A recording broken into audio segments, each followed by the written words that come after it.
A supremacia global da Grã-Bretanha não nasceu em castelos ou nos campos de batalha, mas embaixo da superfície brilhante das moedas e das letras de câmbio, nos fundos escuros das casas bancárias que silenciosamente teceram os alicerces do maior império que o mundo já viu.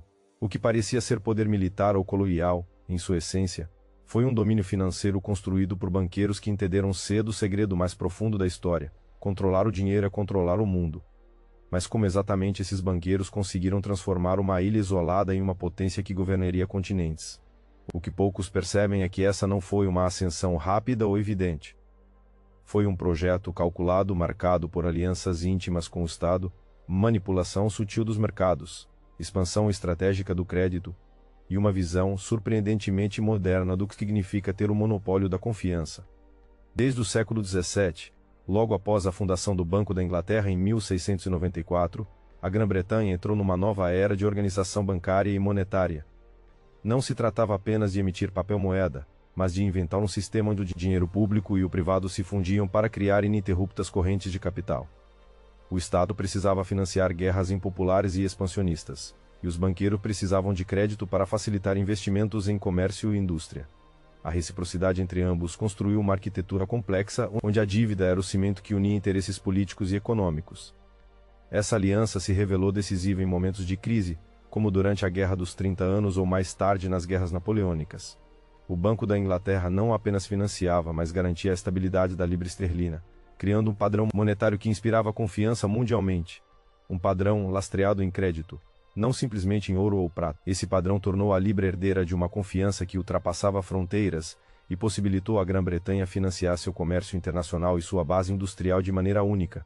Mas o domínio financeiro britânico não teria decolado se não fosse também pela hegemonia naval, ou melhor, pela permanente necessidade dessa hegemonia ser sustentada por um sistema financeiro robusto. As casas bancárias que financiavam a marinha mercante de guerra operavam com instrumentos sofisticados para a época: letras de câmbio, seguros marítimos, fundos mútuos de investimento. Esse ecossistema financeiro permitia mitigar riscos em alto mar, distribuir ganhos e perdas com uma flexibilidade inédita.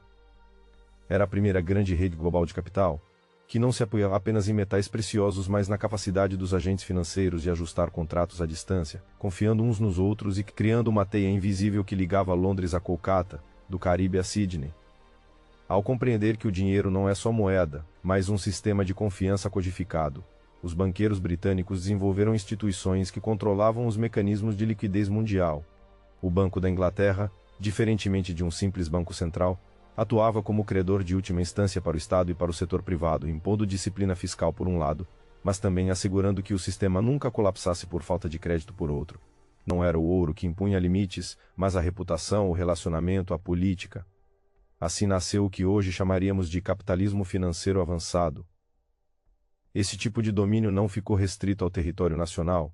Quando a Grã-Bretanha começou a expandir seu império colonial, os banqueiros logo perceberam que deveriam exportar seu sistema financeiro para as colônias, não doar apenas governadores ou tropas, mas normativas monetárias, instituições bancárias, padrões contábeis. Isso criou um padrão monetário comum, ancorado na libra esterlina, que facilitou o comércio intra-imperial e assegurou que o centro financeiro do império permanecesse em Londres.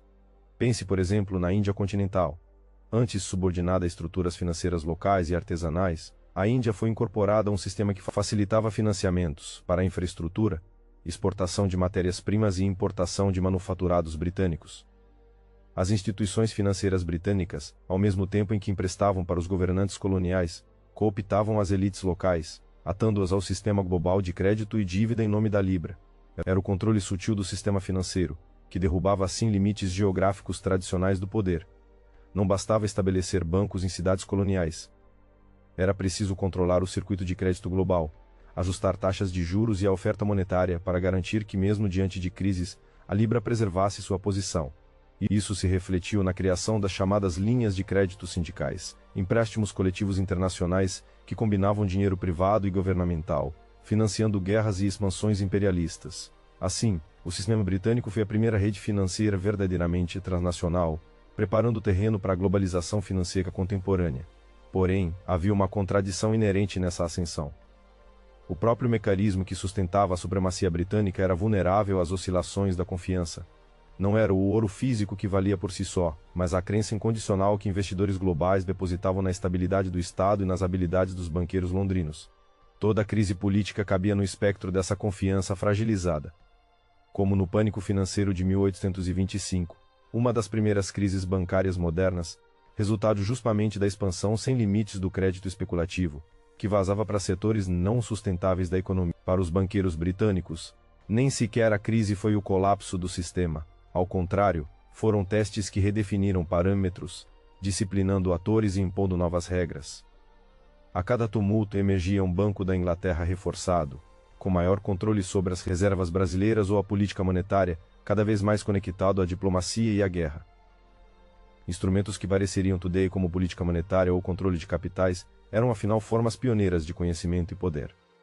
A emergência desse sistema financeiro global mandava outro recado fundamental: o dinheiro nunca foi neutro. Não era um mero meio de troca, mas um mecanismo complexo de poder. Os banqueiros não apenas emprestavam dinheiro, emprestavam soberania.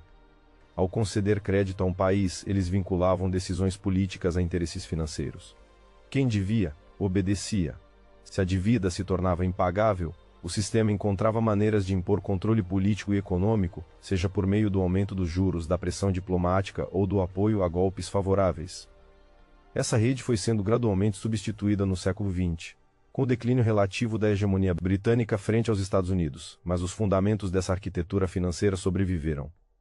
O que hoje percebemos como sistema bancário internacional, as instituições como o FMI, o Banco Mundial, e a prevalência do dólar como moeda global, são herdeiros diretos desses mecanismos criados na Londres do século XVIII e XIX, modelos que há séculos transformaram o crédito em arma decisiva para o poder.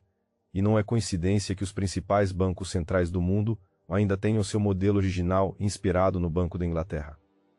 Entre eles, a ideia de manter a confiança do mercado como principal motor do sistema financeiro. Uma confiança que, mesmo na era do digital, das criptomoedas e do excesso regulatório, permanece como pedra angular das relações econômicas globais. Voltando aos banqueiros da Grã-Bretanha, fica claro que sua verdadeira supremacia não estava em comandar frotas ou conquistar colônias, mas em reinventar o dinheiro como um contrato vivo entre agentes políticos e econômicos.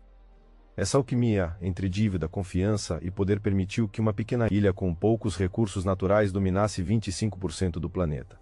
Em última análise, aquele que controla a criação e circulação do dinheiro real controla o destino das nações. Agora pergunte-se, o que mudou afinal quando bancos centrais mundo afora imprimem trilhões?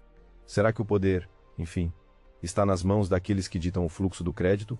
Ou continuamos presos a um sistema onde a confiança é meramente um véu, que cobre uma estrutura frágil de interesses mutuamente dependentes? Na sombra da aparência sólida das moedas, das contas bancárias e dos investimentos, o verdadeiro poder reside invisível, moldando guerras, eleição, políticas. A supremacia global começa no simples ato de emitir um título de dívida. E essa é a história que poucos contam, porque revelar o funcionamento da engrenagem é revelar a própria mão que dita o jogo. Se você quer entender quem realmente governa o mundo e como isso se perpetua, acompanhe nossa série e inscreva-se para saber como moedas e bancos moldam o futuro que nos espera. Porque a história financeira é a verdadeira história do poder.